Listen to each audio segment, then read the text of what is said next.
사랑 가면이라는 제목으로 말씀을 전하겠습니다.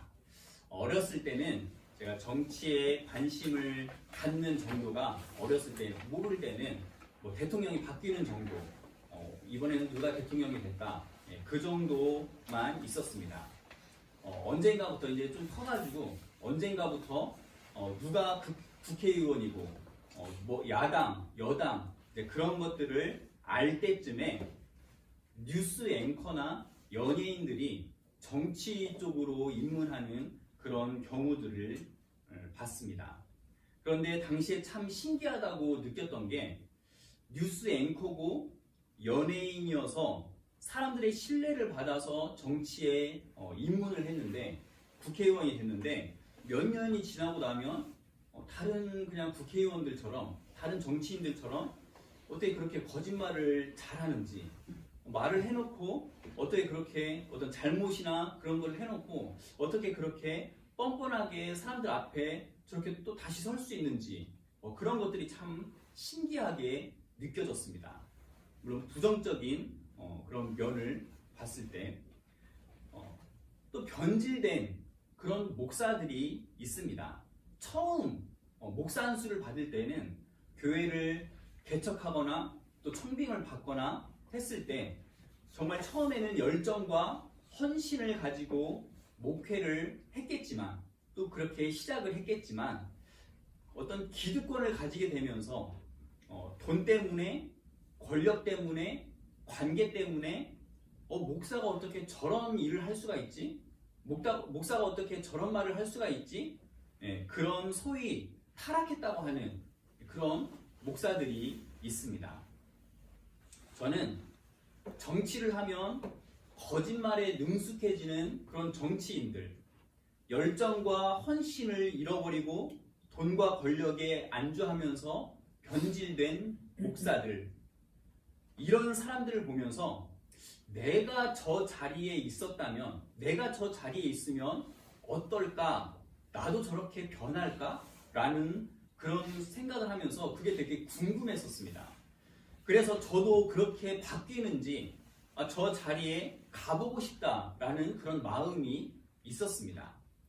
제가 그런 마음을 가질 수 있었던 것은 아마도 제가 생각하기에 저는 그런 자리에 있어도 저 사람들처럼 저렇게 나쁘게 안 좋게 변하지는 않을 거라는 그런 자신감이 있었기 때문에 제가 그런 생각을 했었던 것 같습니다. 하지만 이제는 겁이 납니다. 그 자리에 있지도 않는데도 겁이 납니다. 저보다 똑똑하고 저보다 능력 있고 저보다 자기관리 잘하는 그런 사람들이 저렇게 변질되고 쓰러지고 하는 것을 보면 그 자리, 그 부와 명성을 얻는 것이 두렵기도 합니다. 아마도 그들은 자신이 있던 그 자리에 안주하면서 그것을 잃지 않으려고 타협하면서 그렇게 지내오지 않았나 생각이 듭니다. 그런 사람들에게 흔히 다른 사람들이 말하는 것은 그 사람은 처음 가졌던 열정, 처음 가졌던 그 순수한 마음, 그것을 잃어버렸다라고 말을 합니다. 분명히 처음에 시작했을 때보다 처음보다 실력도 더 많이 쌓였을 테고 실수도 줄었을 테고 지식도 기능도 많이 발전을 했겠지만 처음의 순수함과 열정은 잃었다고들 그렇게 말합니다. 그 처음의 순수한 열정, 순수함, 그것을 말하는 것이 오늘 본문의 내용입니다. 세례요한의 두 제자가 세례요한의 증언으로 예수님을 따랐고 예수님과 함께 시간을 가지면서 예수님이 메시아다라는 것을 확신을 했습니다. 그것을 형제와 지인들에게 증언을 했고 형제인 베드로 또 지인인 빌립 이 사람들도 예수님을 만난 후에 예수님이 메시아인 것을 확신을 했습니다. 그런 후에 오늘 본문에서는 이 빌립이 나다나엘에게 또 증언을 합니다.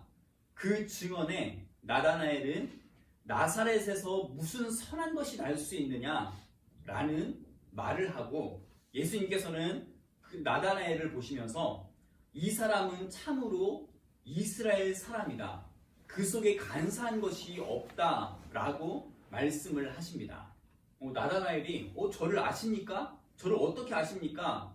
라고 질문하니까 예수님께서는 빌립이 너를 부르기 전에 무화과 나무 아래에 네가 있을 때부터 너를 보았다 라고 말씀하시고 그 말을 들은 나다나엘은 당신은 하나님의 아들이고 이스라엘의 임금입니다 라고 인정하면서 고백을 합니다.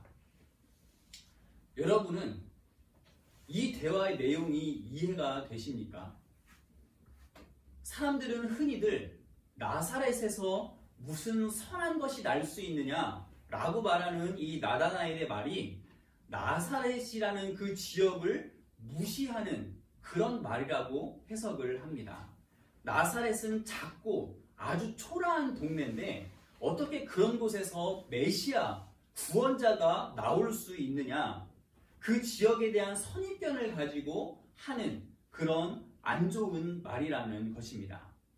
그러면 그런 선입견을 가지고 그런 안 좋은 말을, 그런 지역을 무시하는 말을 그렇게 한 나다나엘에게 예수님께서는 왜 참 이스라엘 사람이다, 간사한 것이 없다라고 말씀을 하셨을까요? 그게 선입견이든 뭐든 솔직하게 자기의 속마음을 얘기를 했으니까 그래서 간사한 것이 없다라고 말씀하셨을까요? 그러면 솔직하게 내 마음을 말하면 그게 간사한 것이 없는 건가요? 아니면 예수님께서는 나다나엘이 그런 선입견을 가지고 했던 그 말을 몰랐기 때문에 이런 말을 했을까요? 나다나엘이 그런 말을 한 줄 만약에 예수님이 아셨다면 이건 지금 빌립에게 나사렛에서 무슨 선한 것이 날 수 있냐라는 건 빌립에게 지금 하고 있는 나다나엘의 말인데 이것을 예수님이 직접 들었다면, 예수님이 이 말을 나다나엘이 한 걸 알았다면 그러면 야, 내가 너 그럴 줄 알고 내가 베들레헴에서 태어났다 그렇게 말씀을 하셨을 텐데 그걸 몰랐기 때문에 지금 그 선입견을 가지고 말하고 있는 나다나엘을 그렇게 참 이스라엘 사람이다, 간사한 것이 없다 라고 말씀하셨을까요? 그 뒤 내용도 이해가 안 갑니다. 예수님이 간사한 게 없다 라고 말씀하시니까 나다나엘은 예수님을 하나님의 아들, 이스라엘의 임금이라고 그렇게 고백을 합니다. 이 고백은 어떻게 해서 갑자기 또 이렇게 나오게 된 것일까요? 선입견으로 말했던 나다나엘이 예수님의 말씀을 듣고 나서 속으로 나는 그런 사람이 아닌데, 난 간사한 게 좀 있는 것 같은데 그래도 나를 좀 좋게 봐줬기 때문에 그래서 예수님을 하나님의 아들, 이스라엘의 임금이라고 인정한 것일까요? 선입견을 가진 나다나엘이었지만 예수님을 만나서 갑자기 변화가 됐기 때문에 예수님께 그런 고백을 할 수 있었던 것일까요? 물론 예수님과의 만남이 있으면 그렇게 한순간에 변할 수 있는 그런 변화가 있다고 저는 믿지만 성경 전체에서 또 다른 복음서에서도 보면 지금 나다나엘의 이 변화가 그런 것이다라고 뒷받침해 줄 만한 근거는 전혀 없습니다. 나다나엘은 처음 보는 예수에게 어떻게 이런 고백을 할 수 있었을까요? 뭐 하나 이 내용 중에 맞는 게 없어서 내용을 이해하기가 애매합니다. 어렵습니다. 그런데 이 내용을 이렇게 한번 이해해 보면 어떨까요? 먼저 나다나엘의 말, 나사렛에서 무슨 선한 것이 날 수 있느냐 라는 이 말은 나사렛 지역을 무시하면서 그런 작고 초라한 동네에서 어떻게 그런 위대한 사람이 나오냐 라고 말하는 선입견의 말이 아니라는 것입니다. 나다나엘의 이 말은 나다나엘은 나다나엘이 구원자를 마음속 깊이 그 메시아를 갈망하고 있었기 때문에 하나님의 말씀, 성경을 잘 알고 있었기 때문에 할 수 있었던 말이었습니다. 구약 성경에는 메시아에 대한 예언을 할 때 한 번도 나사렛이라는 말을 한 적이 없습니다. 그러니까 나다나엘의 이 말은 구약 성경에는 나사렛에서 메시아가 나온다는 그런 말이 없는데, 그런 예언의 말씀이 없는데 왜 나사렛 사람을 메시아라고 하냐라고 하는 말입니다. 나사렛에서 메시아가 나온다는 성경 기록이 전혀 없는데 나사렛 사람이 메시아일 수가 있냐라고 말하는 겁니다. 편견과 선입견으로 그런 말을 하는 게 아니라 오히려 메시아에 대한 지식과 관심이 너무나 컸기 때문에 그렇게 말할 수 있었던 것입니다. 그런 나다나엘에게 간사한 것이 없다라고 말씀하셨다면 그것은 무슨 뜻이겠습니까? 간사한 것이 없다라는 것은 겉과 속이 같다는 겁니다. 나다나엘의 모습과 나다나엘의 마음에 메시아를 향한 순수한 열정이 똑같이 살아 있다는 것입니다. 나다나엘은 자신의 마음속에 실제로 메시아에 대한 그런 갈망이 너무나 컸기 때문에 자신에게 간사한 것이 없다고 하신 그런 예수님께 묻습니다. 절 아십니까? 예수님의 대답은 무화과 나무 아래에 있을 때 너를 보았다 라고 말씀하십니다. 옛날 이스라엘 사람들은 메시아에 대한 어떤 기도를 드릴 때, 이 나라를 위해서 그런 기도를 할 때 무화과 나무 아래에서 기도를 했다라는 그런 말이 있습니다. 그래서 무화과 나무 아래에 있을 때 나다나엘을 보았다라고 하는 예수님의 말씀은 네가 얼마나 메시아를 갈망하고 있는지, 네가 얼마나 메시아를 기다리고 있는지 너의 그 마음을 잘 알고 있다는 그런 말씀입니다. 예수님은 나다나엘이 얼마나 메시아에 대한 갈망이 있는지, 그 열정이 얼마나 순수한지 그것을 완벽하게 꿰뚫어 보고 계셨습니다. 그래서 자신의 그 마음을 완전하게 꿰뚫어 보시는 그 예수님을 보면서 나다나엘은 하나님의 아들, 이스라엘의 임금, 메시아라는 것을 인정할 수 있었던 것입니다. 참 이스라엘 사람이고 속에 간사한 것이 없다. 대표적으로 오늘 예수님께서 나다나엘에게 이 말씀을 하셨지만 사도 요한은 이 말을 예수님을 따르는 사람들에게 말하고 싶었습니다. 예수님에게 당신은 하나님의 아들, 이스라엘의 임금이라고 고백할 수 있는 것은 간사한 것이 마음에 없는 사람이어야 가능하다는 것입니다. 예수님이 메시아라는 같은 고백을 했던 세례 요한, 안드레, 베드로, 빌립, 나다나엘 모두 다 간사한 마음이 없었고 그래서 이런 같은 고백을 할 수 있었다는 것입니다. 간사하다라는 말은 겉과 속이 다르다는 말입니다. 교활하고 행실이 나쁘다는 말입니다. 더 자세하게는 언제나 남의 눈을 피해서 슬쩍 무언가를, 다른 안 좋은 무언가를 좋아한다는 말입니다. 우리 마음이 언제 간사해질까요? 메시아를 기다리던 순수한 그 열정이 언제 간사해질까요? 언제 우리 겉과 속이 다른 그런 간사한 신앙을 갖게 될까요? 바로 오래되어서 마음이 굳어질 때입니다. 마음이 굳어지면 간사한 신앙을 갖게 됩니다. 신앙의 가면을 쓰게 됩니다. 우리는 어떻습니까? 여러분에게 또 저에게 이렇게 묻는 것은 처음 예수님을 믿었을 때처럼 그렇게 처음이 아니더라도 예수님의 은혜와 사랑에 마음이 뜨거워지고 감사와 사랑이 넘쳤던 그런 간사한 것이 없었던 그 상태를 잘 유지하고 있느냐, 그것을 묻는 것이 아닙니다. 쓰러지지 않고 지금 잘 서 있습니까? 라는 것을 묻는 것이 아니라 쓰러지더라도 주님을 의지해서 다시 한번 일어날 수 있느냐 라는 것을 묻고 있는 것입니다.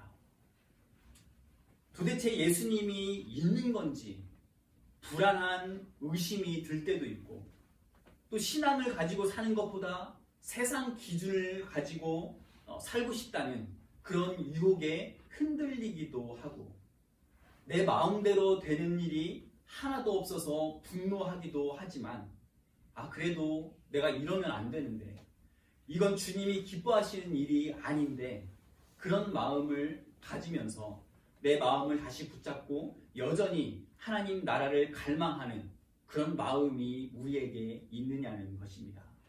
예수님 때문에 손해보고 내가 인정 못 받고 비참하고 초라해 보여도 예수님을 더 의지하려고 애쓰는 그 마음이 우리 마음속에 살아 있느냐는 것입니다.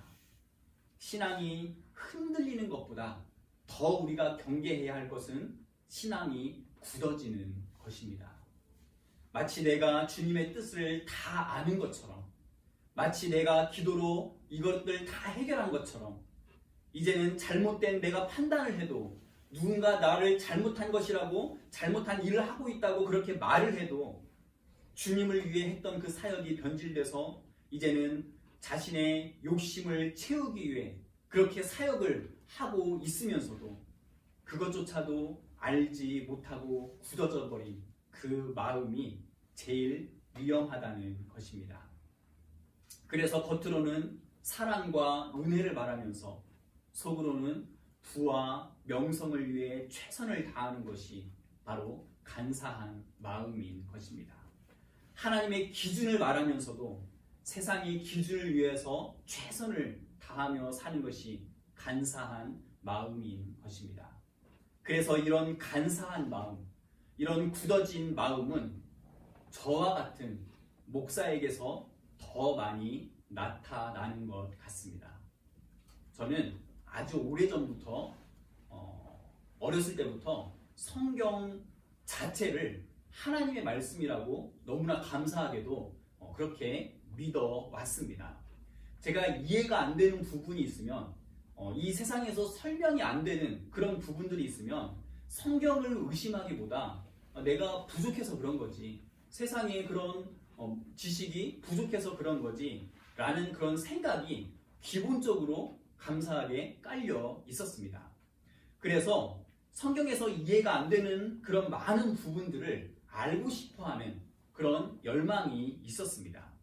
그 열망만큼 지금 제가 많이 아는 것도 아니지만 그래서 이것저것을 많이 찾아다녔습니다.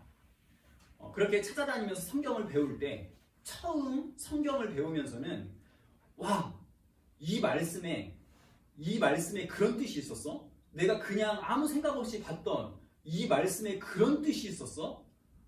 그것을 알 때 정말 소름이 막 돋고 그럴 정도였습니다.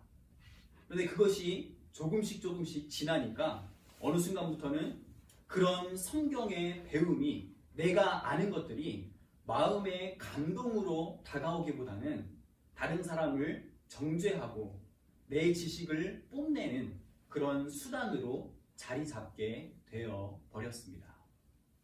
우리는 신앙생활을 하면 할수록 점점 더 성숙해져야 되는데 점점 더 우리는 익숙해지면서 얼마나 마음이 무뎌지는지 모르겠습니다. 예수님께서는 나다나엘이 메시아를 얼마나 갈망하고 있는지를 아시고 그 마음에 간사한 것이 없다라고 말씀하셨습니다. 그리고 이렇게 말씀하십니다.